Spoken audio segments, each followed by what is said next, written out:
Bien, bueno, en primer término, vaya mi agradecimiento a, a- a los directores, organizadores de este congreso.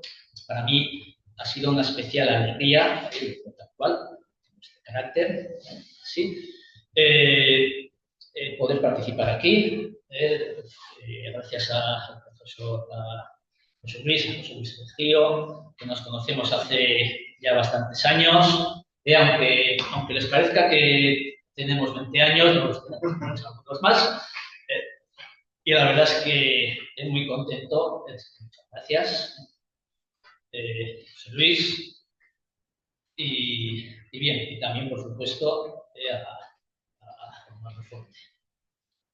Bueno, también quiero comentar algo que yo creo que siempre es importante para quienes somos como yo, unos auténticos locos que desde hace muchos años apoyamos congresos multidisciplinarios. Yo me acuerdo hace 15 años que ciertos medios dentro del propio mundo de la historia, ¿no?, me decían: ¿pero cómo vas a ir a un congreso de filósofos? Pues algo totalmente enriquecedor, ¿eh? Y el tiempo nos ha dado la razón. Ahora todo el mundo quiere ser, todo el mundo quiere ser multidisciplinar, ¿no? Así que, pues eso, también tenemos que decir que algunos locos ya lo veníamos haciendo desde hace mucho tiempo. Bueno, muchas gracias a quienes están aquí presentes, en cuerpo y alma, pero también, y a quienes lo están de manera virtual. Bien.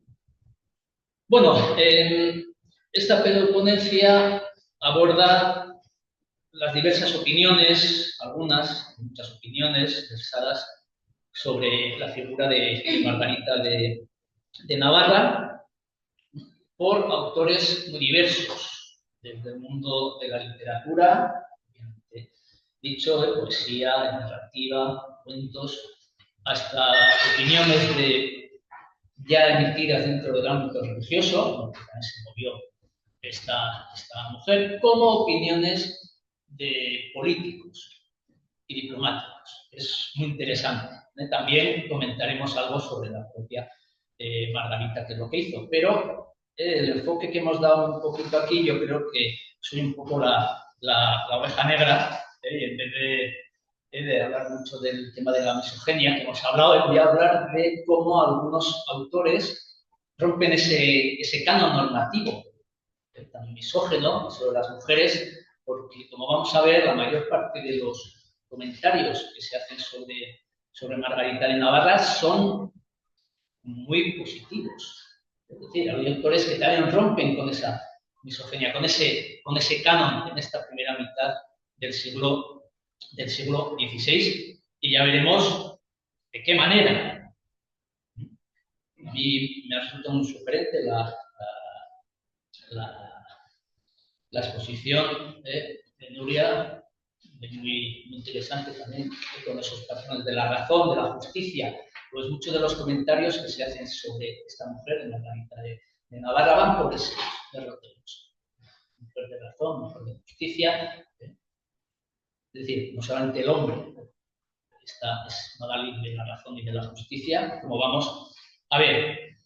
Y bien, vamos a comentar, ya les digo, esta visión poliédrica. ¿Por qué? Pues porque se da desde diversos prismas, de literatura, religión y política, sabiendo, como sabemos, que sobre todo en esa época, tanto literatura como religión como política están totalmente relacionadas. No podemos pensar, que siempre a los alumnos, como nos ven, en departamentos estancos, porque todo está interrelacionado en esa época. Así que alumnas, tomad nota si nos estáis escuchando y viendo. Bueno, veremos algunos ejemplos de autores franceses, pero no solo franceses. La imagen de Margarita desborda el ámbito francés. Vamos a ver cómo también ingleses hablan de Margarita, venecianos hablan de Margarita, españoles hablan de Margarita, E incluso algo muy interesante, que eso además lo aporto como primicia, yo soy un auténtico loco con muchas cosas. Una de ellas es que siempre me gusta dar charlas en las que presento algo que nunca antes había, como primicia, nunca antes había dado. Es uno de estos locos. Así que, bueno, es mi naturaleza y, como bien saben, no se puede luchar contra la naturaleza. ¿No?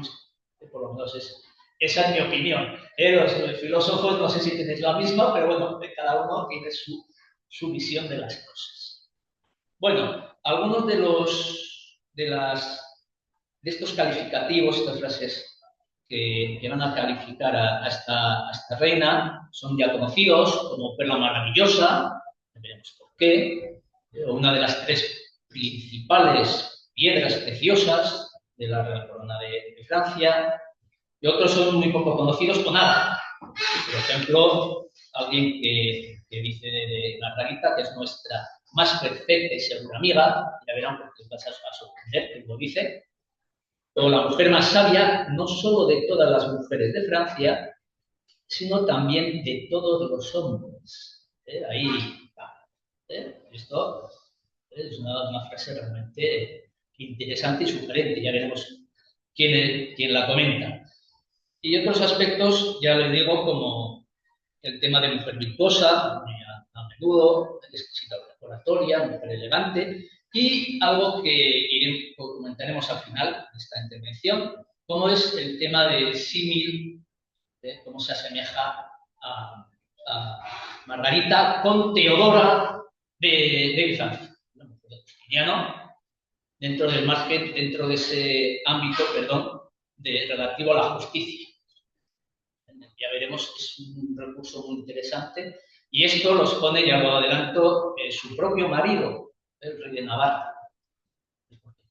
Margarita es rey consorte, no ni siquiera es rey propietaria en Navarra. Y sin embargo, el marido, que es el rey propietario, ya veremos cómo la cita explícitamente cuando se hacen ordenanzas de justicia, la considera como una nueva Teodora que le había ayudado tanto a él en las reformas judiciales y administrativas como lo hizo Teodora con Constantino.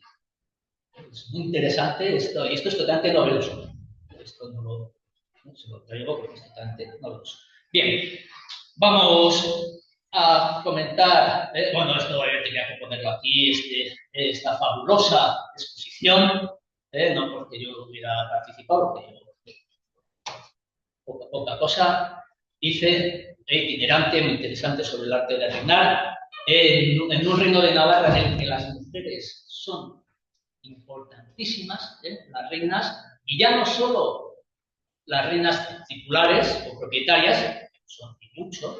Yo soy especialista de Catalina, la primera tesis es una mujer impresionante, sino también de las que vienen después, como Margarita, luego Juana de Albret, conocida sobre todo en Francia, o Margot. El ámbito navarro es interesantísimo. Bien, pero nos vamos a centrar un poquito en Margarita. Aquí simplemente les pongo esta exposición itinerante que algunas personas que estamos aquí conocemos bien, ¿verdad? Bien, bueno, una breve introducción, que es la que les acabo de decir, y vamos a ver otros puntos concretos. ¿Quién fue Margarita de Navarra? Sobre todo para quienes nos están viendo de manera virtual, porque la verdad es que lo que uno cree que lo sabe todo el mundo, pues otras personas que están al lado tuya dicen, ¿qué me está comentando usted? Que no tengo ni idea, y me suena totalmente a chino mandarín. Bien, un poquito, luego entraremos en esas visiones poliédricas sobre Margarita, en escritos de esta época, y la mayor parte de estos escritos que se realizan en relación a Margarita tienen un corte muy filógeno, cuanto que son loas, admiración. Y primero a su faceta política y también incluso a su faceta como literata, como escritora. Un aspecto muy interesante también. Y como les he dicho en un principio, en el ámbito de la literatura, de la religión y del ámbito político, Insisto, los tres totalmente interrelacionados en aquella, en épocas posteriores, por supuesto. Bien, vamos a comentar primeramente quién es Margarita de Navarra, o Margarita de Angoulême. Nace en 1492, fue hermana de Francisco I de Francia, la única hermana que tuvo, por cierto, y esto no lo digo, yo digo las cosas solo, aunque me gusta mucho decir cosas con humor, generalmente lo que digo lo digo por algo. El hecho de que fuera la única hermana de Francisco I de Francia originó que ambos tuvieran una relación muy estrecha y que Margarita se convirtiera en una persona de gran confianza para Francisco I. Y esto lo sabemos ya no solo por documentos propios entre el carteo, entre los dos hermanos, sino también por documentación de embajadores venecianos, ingleses, principalmente, que los ponen de manera abierta en sus informes maravillosos que remiten a sus, en el caso de Inglaterra, a su rey, en el caso de Venecia, al rey. Venecia. Bien. Bueno, para ponernos en situación. También se casó en segundas nupcias con Enrique de Navarra, se casó en un primer lugar en 1509 con Carlos del Duque de Alençon, que falleció en 1525, y en segundas nupcias se casa con Enrique II de Navarra. Navarra, lo que ya le hace estar ya en la cúspide social, porque ya no solo es hermana de un rey, ya es reina. Bien. Tengo que decir también que hay un aspecto muy interesante en esta época, y es que a muchos hombres, a aquellos hombres que tienen cierto poder o mucho poder y tienen un talante muy permisivo con sus mujeres, que los hay, no hay perfiles de todos los tipos, también en aquella época, han pasado a la historia como hombres débiles, sin valores varoniles, este tipo de cosas, pues este es uno de ellos, este Carlos Duque de Alençon. Tenemos muchos ejemplos al respecto. De España, por ejemplo, está el tema de que pasó en la cronística, por ejemplo, Batil, que decía, ay, llora como mujer, lo que no pudiste defender como hombre, y este tipo de cosas, y otros muchos. Pues también existe una crítica de los propios hombres a hombres que se les considera excesivamente permisivos y tolerantes con las mujeres. Es un tema muy curioso. Yo creo que eso ha pasado en la cronística y en muchas mentalidades sigue manteniéndose en la historiografía. Interesantísimo. Bien. Pero bueno, vamos con Margarita. Ya les digo, se casa en 1527 con Enrique II, después de que fallece su primer marido. Tuvieron a su hija Juana, una mujer interesantísima también. Yo la verdad es que nunca me atrevo a hablar de Juana d'Albret, simplemente porque pensando en autores como Philippe Charet, pues soy una minucia, entonces no tengo yo la entidad para hablar de ella. Y, por cierto, con aspectos muy sugerentes sobre la construcción de edificación de la casa de las mujeres y estas cosas, que me ha venido a la mente, porque has comentado Nuria, seguramente conocen a Pizarro. Interesantísimo, pero bueno, seguimos. Bien, primero vamos al ámbito más literario. Ya ahí se sabe, es conocido que Margarita ejerce como mecenas y desde muy joven, ya desde que tiene 18 años, 19 años, ya empieza a existir dedicatorias en libros a Margarita de Navarra, en quien ha delegado su hermano Francisco I en labores culturales y ejerce como mecenas de muchos autores. Es interesantísimo. Algunos autores van a quedar dentro de la ortodoxia y otros autores totalmente en la heterodoxia, perseguidos, como también, bueno, ella no fue perseguida en sí, pero sí que tuvo muy mala imagen dentro del sector parisino de la Sorbona, el que la acusaba, ya veremos, de amparadora de herejes y cismáticos, por su manera de escribir, que está dentro de esa corriente reformadora de finales del XV y primer tercio, sobre todo, del XVI, que encuadramos siempre dentro de la línea esta erasmista, con esa vuelta a la lectura directa de la Biblia, el don de Dios es quien concede el don, este tipo de cosas, en una época en la que es muy difícil discernir, en muchos casos, dónde queda la ortodoxia y dónde la heterodoxia.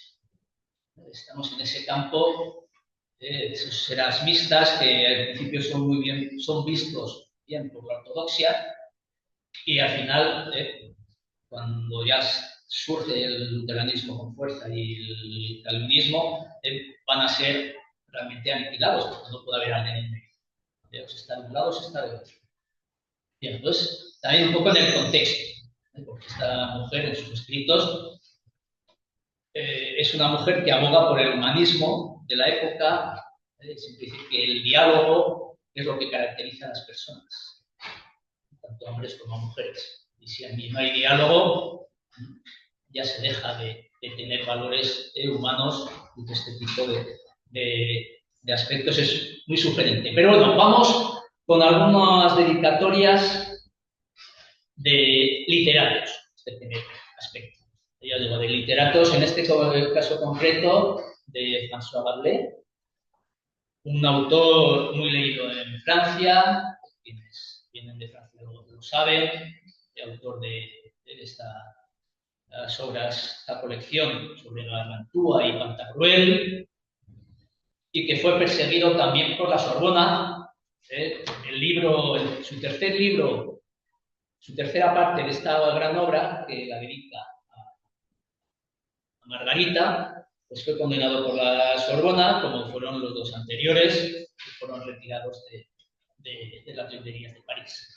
Un hombre perseguido y acogido por la corte de Margarita y llevado a territorios de su marido, al sur de Francia, donde la Sorbona ya su poder está más diluido.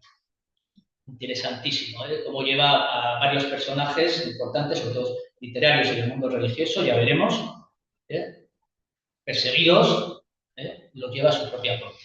Y los lleva al sur, principalmente a Nérac, a Albret y a Pau y a Bearne, que Bearne en esa época es un territorio considerado como independiente, separado de Francia. Claro, interesante, porque los lleva ahí para su protección. Por eso no se quedan en otros territorios franceses. Interesantísimo esta figura de esta mujer. Bueno, vamos a esta dedicatoria de Rabelais, que la dedica al espíritu de la reina. Es muy interesante. Ya veremos otras dedicatorias. Este espíritu de la reina, ya sabemos de este carácter espiritual o místico de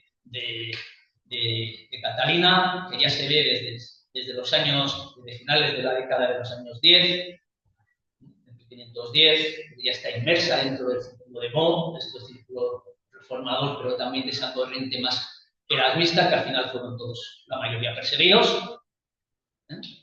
Pero ya les digo, este espíritu, este carácter místico, muy espiritual, que yo, por cierto, a veces no sé distinguir muy bien dónde acaba lo que es el tema de una persona espiritual y una persona mística. Yo, desde mi desconocimiento de historiador, por ejemplo, antes cuando comentaba el profesor Conde, ¿no? Claro, yo la verdad es que no sé. Igual los filósofos también nos pueden aclarar algunos aspectos de esos más conceptuales, pero yo creo que también alguien espiritual en cierto grado, muy espiritual, tiene algo de místico, ¿no? Desde mi perspectiva de historiador. Ahí lo dejemos, ahí lo dejamos. Bien, pues vamos a esta dedicatoria en la que Rabelais se dedica, habla al espíritu de Margarita, le dice que has abandonado el cuerpo y has vuelto a los cielos, el lugar divino del que provienes, un ejercicio de vuelta a su origen. Ya veis esta concepción de Margarita como ser muy espiritual, y le pregunta, bueno, ¿quieres volver al mundo anal, a este mundo físico, aunque sea un instante, para leer esta obra que te leí? Muy interesante este aspecto espiritual. Bien, vamos a seguir con otros aspectos, otras dedicatorias de autores franceses. Hay una multitud y muchas están sin estudiar todavía. Sobre Margarita de Francia se ha escrito muchísimo. En Francia, yo creo que ella es muy conocida, en Italia también es conocida, pero en España es muy poco conocida. Probablemente tiene mucho que ver el tema político de confrontación entre Francia y España. En el siglo XVI, en ambos dos autores, algunas autoras se conocen más, otros menos. Pero bueno, no voy a incidir ahí. Vamos con esta visión de Jean Boucher en El laberinto de la fortuna y Estancia de tres nobles damas. Interesante, muy ilustre, virtuosa, feliz y bien amada dama y princesa. Es usted una de las tres primeras piedras preciosas radiantes de la real corona del rey de Francia, vuestro hermano. Estos discursos de Filógeno totalmente. Otro aspecto vamos a decidir. Ya les digo que hay muchísimas dedicatorias. Esta mujer tuvo mucha importancia en vida, es lo importante.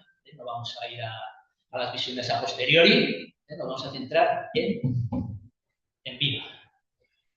Bien, la traducción de los libros de Moisés, de Gerard Roussel, él dedica el libro a Margarita y le comenta expresiones como una perla maravillosa que nos alumbra a todos, estas cosas que contaba Gerard Roussel, que era religioso.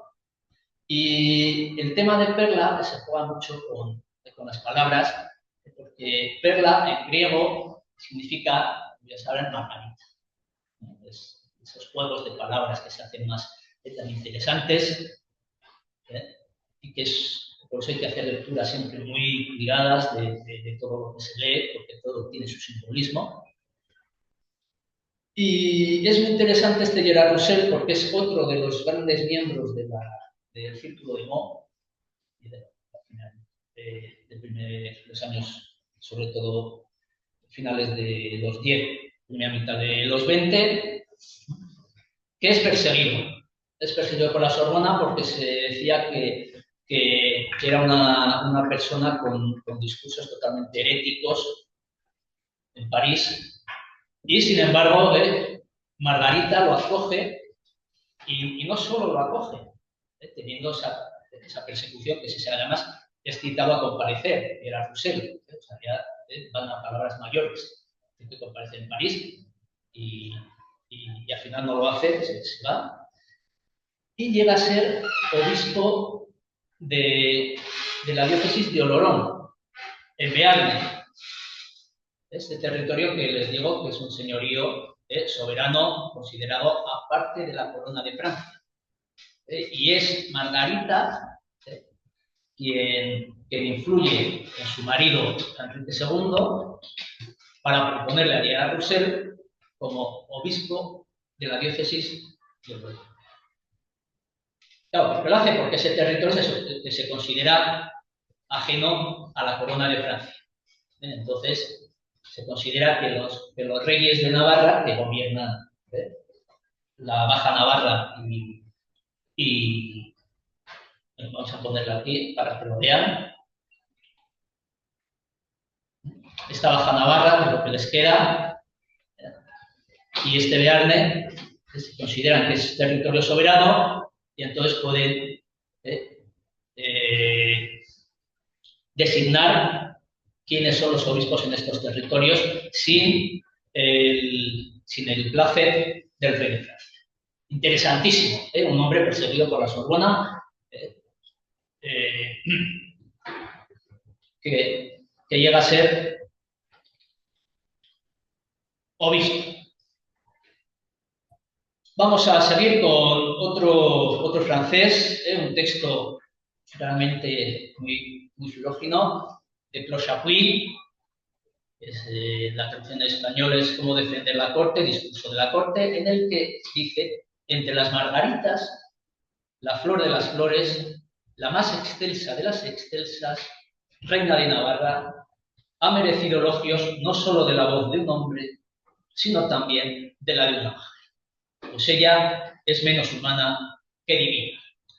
Ven esta imagen un poco idealizada de muchos autores, ¿no?, de Margarita de Navarra, muy más espiritual que terrenal, según algunos autores. Bien, pero también, como ya he comentado en un principio, hay autores de otras nacionalidades, escritores, que hacen grandes halagos de Margarita. Simplemente dos para no alargarnos. Aquí tienen a Luigi Alamanni, su ópera Toscana, ya en 1532, que dice: tan dulce y gentil es la sabia y adornada pluma de esta inmortal reina, que en todo estilo se enciende con gran amor. Esto yo creo que viene en alusión al libro que había publicado el año anterior, muy conocido y que generó gran polémica también, que era El espejo del alma pecadora. Interesante, que por cierto fue retirado de las librerías parisinas en 1533, porque se creía que el contenido era proherético, porque ya veremos un texto que creó mucho revuelo.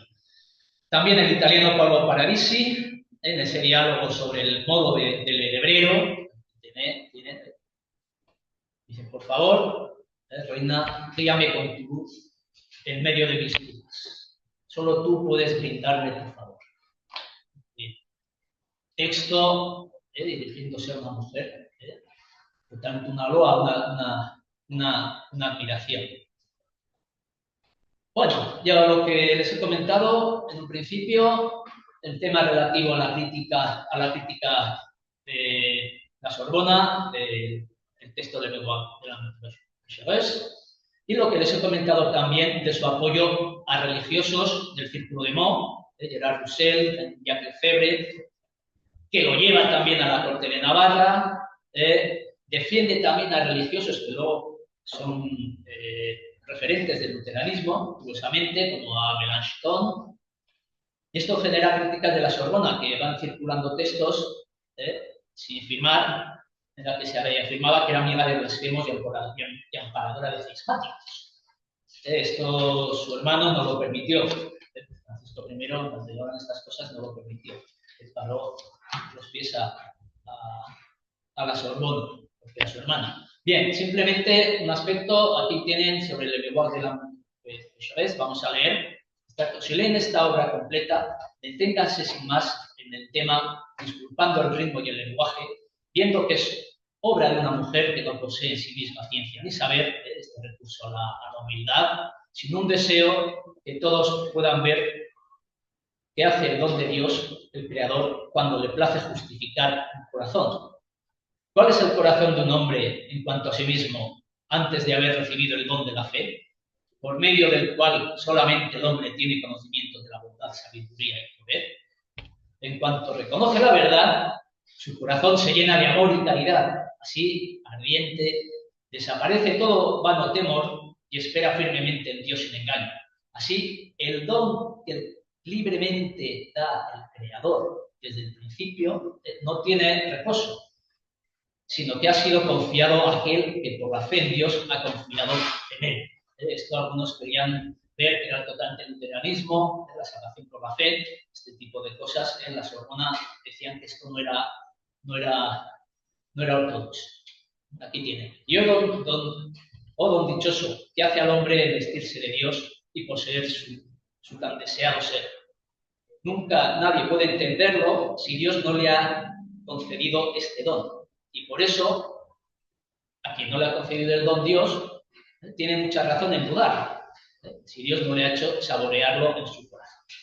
Un texto muy sugerente, muy interesante, del que no podemos comentar más cosas, porque no tenemos tiempo. Vamos a ir rápidamente sobre el aspecto político de las visiones sobre Margarita, de embajadores, de reyes, etc.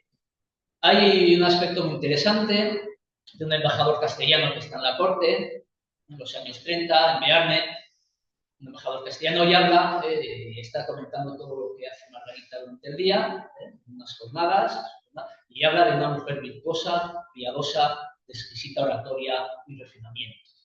En cuanto a los virreyes de Navarra, que son los que ocupan este territorio, conquistado desde 1512-1521, los reyes Margarita y Enrique de Navarra tienen solamente este pequeño territorio a partir de esa época. Esta otra parte está anexionada a Castilla. Pues los virreyes que gobiernan aquí, castellanos, pues aluden a Margarita, pero de manera muy aséptica. No tiene nada que ver con todo esto que hemos estado viendo y que veremos posteriormente en políticos. Pues a veces dicen, bueno, la mujer de don Enrique de Abril, cosas así muy asépticas. Aparece solamente como alguien totalmente desconocido por el mundo castellano. Es una mujer, es la mujer de ese señor que se autodenomina rey de Navarra, cuando el único rey de Navarra es Carlos. Está esa lucha entre. Pero bueno, no vamos a decidir en temas políticos. Bien, vamos rápido. Según textos de embajadores venecianos, se destaca la habilidad en la diplomacia de Margarita, su oratoria y el hecho de que está al tanto de todo lo que está pasando en Francia entre 1515 y 1541 principalmente. Es muy interesante. Aquí tienen a Giovanni Antonio Benier, que comenta que era muy apropiado hablar siempre con Margarita, ya que la reina de Navarra goza de gran estima en la corte y aparentemente le comunican todo, como lo hacían con su difunta madre. Francesco Giustiniano escribía al Lobo, veneciano, diciéndole: la reina de Navarra, hermana del rey Francisco I de Francia, es una mujer de mucha inteligencia y valor, y de gran espíritu. Y voy con Mateo Dandolo, que este informe es interesantísimo, que dice: es la mujer más sabia no solo de todas las mujeres de Francia, sino también de todos los hombres. Y en cuanto a su confianza, estoy seguro que su Serenísima, el Lobo de Venecia, ha oído mucho hablar sobre ella, por lo que no diré más en su honor. Sin embargo, debo certificar que en asuntos e intereses de Estado no se pueden escuchar discursos más brillantes que los de ella en la corte francesa. Esto es un discurso filógeno total. Viendo esto, vemos cómo se rompe con la vida con esos cánones normativos. Y hay que decir algo interesante para que todo el mundo lo sepa. Los venecianos tienen una gran virtud, porque eran grandes analistas. Analizaban al detalle donde estaba el pensamiento de muchas gentes con las que estaban. Explicaban eso. Incluso aplicaban un método interesantísimo que ahora parece muy moderno, pero muchas cosas que nos parecen modernas no son tantas, como el estudio de la fisonomía. Dependiendo las caras o los gestos que hacían, a partir de lo que ellos sabían sobre temas, pues creían si estaban mintiendo a alguien. Es interesantísimo. Por eso, estos textos de los venecianos son muy diferentes, son muy interesantes. Bueno, seguimos. Vamos a ir muy rápido, pero no solamente venecianos. Un tema muy interesante y muy poco conocido es el de los embajadores ingleses. Los embajadores ingleses hablan siempre muy bien de Margarita, y simplemente voy a poner estos pequeños datos. Madame Alesson, en el 26, que es justo antes de casarse. Bueno, bueno, justo sí, antes de casarse con Enrique II, se casa en 1527, si no ya le llamarían reina de Navarra, pues una eso. Es una mujer muy sabia y maravillosa, además de bien hablar. El duque de Norfolk comentaba: la reina de Navarra es la mujer más franca y sabia con la que jamás hablé. Y este es el efecto de sus palabras conmigo. Mi opinión es que ella es tu buena amiga y segura amiga. Esto escribe a Enrique VIII. El cardenal Wolsey también habla con mucho afecto sobre ella, antes de que falleciera en 1930. Ya saben que Enrique VIII tenía una gran afición por hacer desaparecer a mucha gente, tanto hombres como mujeres. Era un hombre muy imparcial, aniquilaba a todos sin distinción de sexo. Y bueno, fuera de esa tontería, te digo, ella se acercó y me abrazó de manera encantadora, tomó mi brazo y me llevó a su cámara interior, donde conversó de manera elocuente sobre su Alteza y ofreció su ayuda en cualquier cosa que pudiera necesitar. Hay un aspecto muy interesante sobre Enrique VIII, y es que en varias ocasiones las instrucciones que da a sus embajadores les escribe y dice: bueno, hablar con Margarita porque es nuestra más perfecta y segura amiga. Resulta totalmente chocante Enrique VIII. Pues ya lo ves. Bien. Bueno, y ya acabo, ya voy a acabar con el tema de la visión política y tan personal del marido de Margarita sobre ello. Y tenemos en esta miniatura preciosa cómo se viene esta imagen del enamorado, es del 1527 aproximadamente, en el año en que se casan. Te viene aquí la leyenda: encontré una preciosa Margarita y guardé en lo íntimo de mi corazón. Y aquí está con la Margarita y se la está ofreciendo a Margarita. Este aspecto que a mí me resulta muy sugerente. Pero ahora vamos a lo más interesante. Los textos en ordenanzas importantísimas de Bearne, ya les digo, este señorío soberano, en el que los reyes de Navarra gobiernan y no tienen una autoridad superior, es San Dios, se realizan ordenanzas por parte de los reyes de Navarra. Y es muy interesante porque una muy importante de los años 30, el propio Enrique II, siendo él el rey titular, el propietario, y Margarita consorte, porque una reina que es propietaria, se puede entender que estos escritos los firme ella y este tipo de cosas, como hace Catalina de Foix. Pero es muy raro ver que una mujer que es consorte aparezca en ordenanzas emitidas por un rey propietario. Es rarísimo. Minorías de edad, pues sí, estas cosas, ¿no? Pero cuando un rey está gobernando de manera normal, es muy raro encontrar alusiones a una reina que es consorte.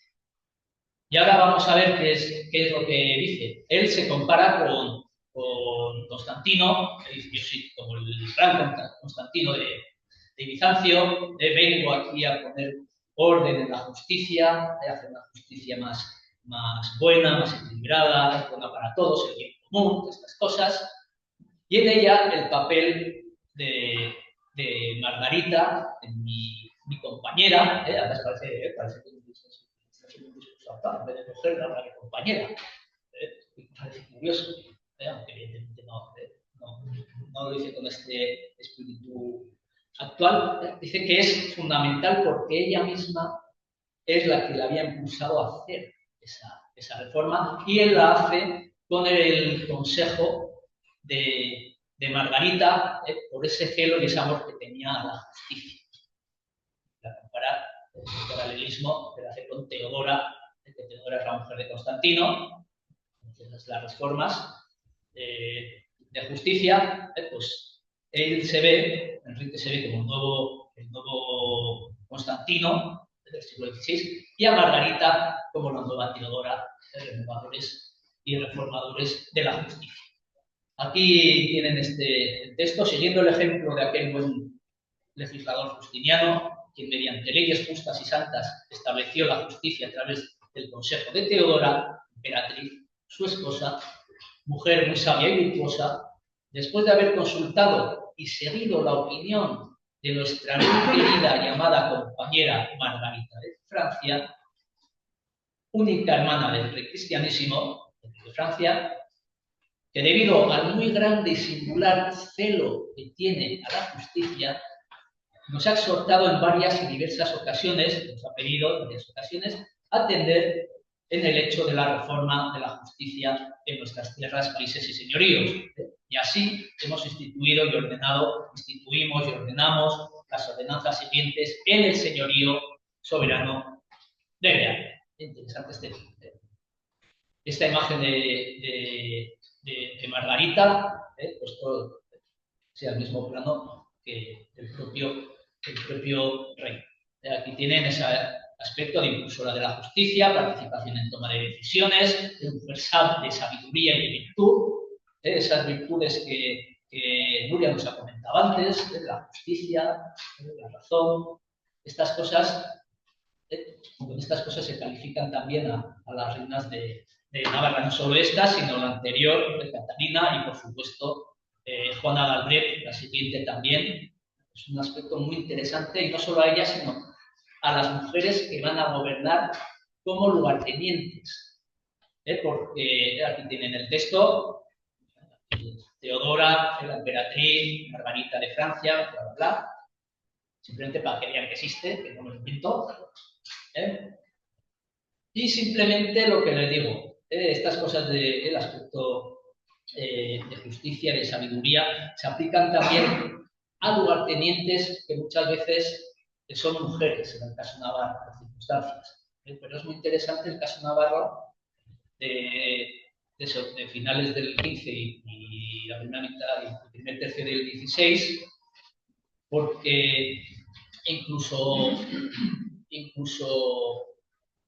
habiendo grandes hombres de la política que pueden ser lugartenientes cuando la reina no está, cuando los reyes no están, ellas optan por nombrar lugartenientes a mujeres, a las hijas, aunque sean menores de edad, que hay ahí un discurso totalmente, un discurso político de quién es la autoridad, a quién corresponde, y no les...